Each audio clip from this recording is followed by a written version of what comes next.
Hey, what's up, guys? I'm out here with the Snowman, still doing some rust repair on the frame here. I know I've written a couple of articles about the work I've been doing on it, but wanted to actually walk you through everything I've been doing on it. So really what kind of started this was I've got a fifth wheel that I have been pulling. So I put a fifth wheel hitch in the back, and you can see over there one of the mounting bolts. Now the mounting bolt, when I went to install it on this side, it just kind of crunched right through, so I knew I had a bad rust issue on this side. There's actually 2 layers of steel right in that area, but they're very thin and they have just completely rusted through and deteriorated. So what I did is I cut that bad spot out. You can see over here see right there where I cut that bad spot out. So I cut that bad spot, come back with a piece of 1/4 inch plate steel. And some of these bolt holes were already required in order to mount the hitch. So that kind of allowed me to get it really set in place. And then just came up here and welded the top side of it, welded the bottom side of it. And then I did the same thing on the inside as well. I don't think it's going to cause me any more issues. 1/4 inch plate steel, I mean, that's some pretty strong stuff. So shouldn't have any more issues there. But yeah, so once I dove into that, I realized, hey, let me just take the bed off of this to weld it. And when I took the bed off of it to weld it, I was like, let me just go ahead and start cleaning up the rest of the frame here. So I've been wire wheeling everything down, getting everything really cleaned up, and then coming back with OSFO and coming back with some paint and refinishing everything. And I'll show you that in just a second. But a couple other things I still got to do is there's 3 cross braces on this truck. So this cross brace is where the rear tire mounts. For a short wheelbase, that's not really structural, but for a long wheelbase, it adds a little extra rigidity to the frame. So this one was in pretty decent shape, so I just went ahead and got it kind of wire wheeled up and everything. Now the rear shock mount that you see here, it's going to be replaced. Just the metal has become too thin for me to feel comfortable driving around, too rough with some shocks in there. I have a feeling it might bust one day and just launch the shock through the bottom of the bed, so we don't want to do that. But then this cross bracing here, this is the one, and you can see I've kind of got this cleaned up and painted, but I decided that I would just go ahead and replace this. You can see down there where there's some more rust, and then you can see up there where there's obviously some more rust. And apparently this is a pretty common thing to happen to these northern Chevy pickup trucks. There's a bunch of videos about how to replace this cross frame, and what most everybody does is they take a plasma torch or plasma cutter or a torch, and they just cut right around there, come over here, cut right around there, and then they do the same thing on that side, and then they pull this out. And then the replacement kits, they have plates that mount here and plates that mount on the other side of the frame. And one side comes with the plate already installed, so that you can get it lined up and make sure that your alignment is correct, so that you can tack weld it and then get it fully welded into place. So that's what we're going to do there. I think this one was like $120. And then this cross brace, it's in pretty decent shape. However, I do got some pinholes down here on this side. So being as this one's only like $100, I'm gonna go ahead and replace it as well. And then that way I know all of my cross bracing for the entire rear of the truck are going to be in decent shape. There's a couple other things that I want to do as well. If you look here, you see the bump stop is right there, and then you see the reinforcement right there has some breathing room underneath it, maybe.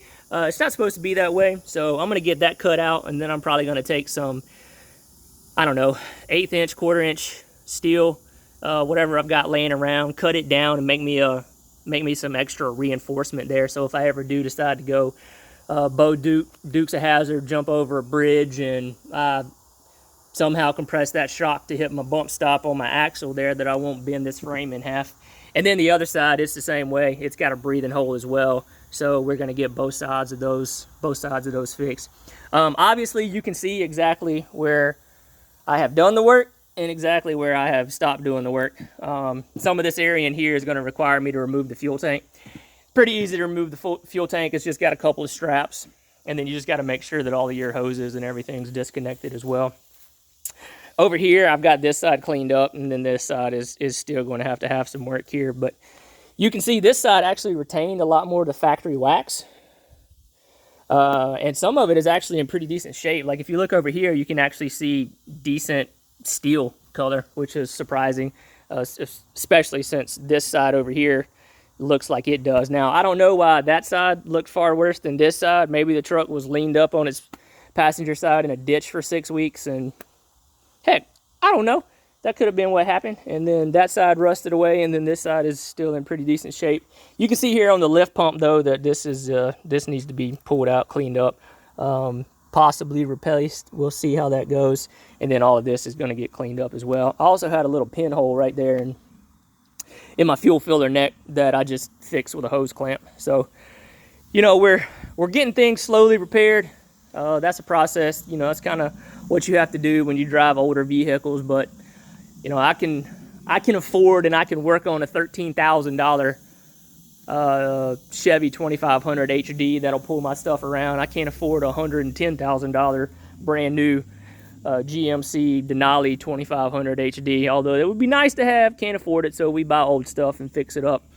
That's the bed out there. The bed's Swiss, or it works at the Vatican. I don't know. Either way, it's extremely holy. So we're gonna have to do some repair on that. The cross bracing on it is completely toast. So we would have to fix those, and then we'd actually have to do bed repair. I'm hoping to just find me a cheap replacement bed, $500-600, and that way I can just swap it back on here and not have to worry about that again.